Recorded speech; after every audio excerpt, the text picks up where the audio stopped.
Азыркы өкмөттүн эң негизги маселеси бул экономика. Биз аз статистиканы көрүп атабыз. 70-80% импорт болуп атат.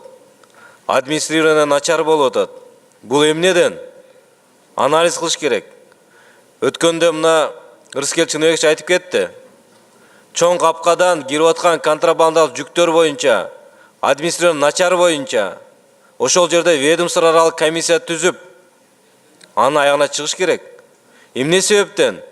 Бүгүн Евразиялык экономикалык аймакка кирүү менен тилекке каршы бажы постторунда, чек ара постторунда мурдагыдай бажычылар жок. Чек арачылар турат, киргенде товар документ менен кирет, базарга киргенден кийин документ жок болот, ошону менен салык төлөнбөйт, жыйынтыгында бюджетке каражат түшпөйт.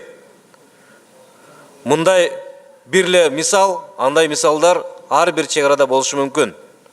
Ошону мындай бир өкмөттүк деңгээлде атайын комиссия түзүп иликтеп көрсөңүздөр.